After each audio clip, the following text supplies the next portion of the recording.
personne sort de transe et elle vous dit, ouais non, ça s'est super bien passé. Non, non, vraiment, je me sens complètement transformé. Vous achetez?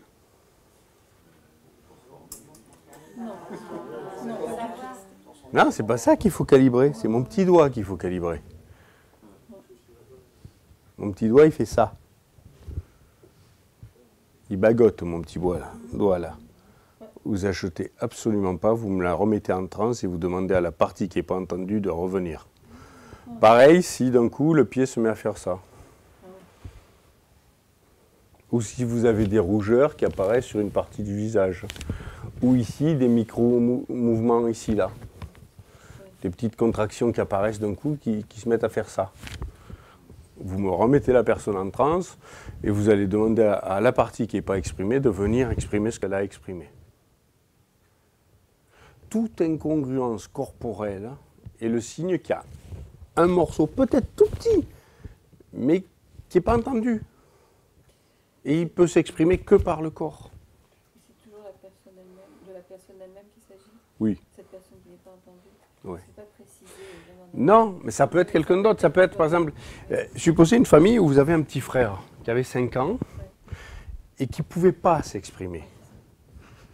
Eh bien, c'est lui qui viendra sur la scène et qui va s'exprimer parce que ce petit frère, il n'était pas entendu.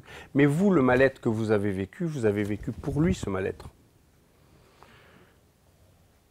Donc le fait de le faire exprimer sur la scène, ça vous libérera, vous. Mais ça peut être une partie de vous qui n'a pas été entendue aussi. C'est pour ça, le choix, faites-le large.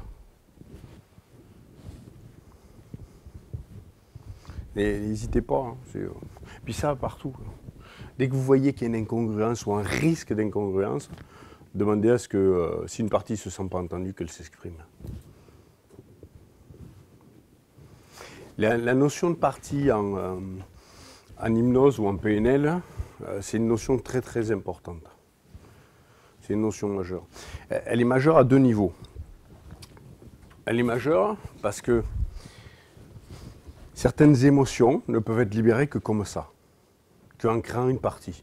Ça n'existe pas, hein, on n'est pas fractionné en plusieurs parties, ça n'existe pas.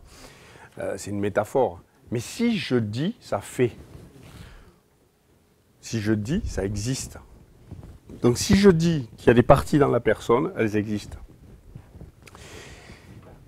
Dans un recadrage, vous allez créer virtuellement des parties. Elles n'existent pas. On n'a pas une partie créatrice en nous, une partie gestionnaire du problème et une partie qui fait autre chose. Vous pouvez en créer autant que vous voulez. Le principe, dès que je dis, ça fabrique la partie. Et comme ça fabrique la partie, ça crée un dialogue. C'est la manière de fluidifier un dialogue interne. Au lieu d'avoir un dialogue tout embrouillé, je crée des parties. Du coup, j'ai des morceaux qui sont capables de dialoguer entre eux et d'échanger des idées sans se brouiller. Et des concepts sans se brouiller. Ma créativité, elle est toujours présente en moi. Je n'ai pas besoin d'une partie pour l'exprimer. Mais si des fois, je suis pris dans un embroglio de problèmes, j'ai du mal à l'exprimer. Parce que mes idées sont confuses.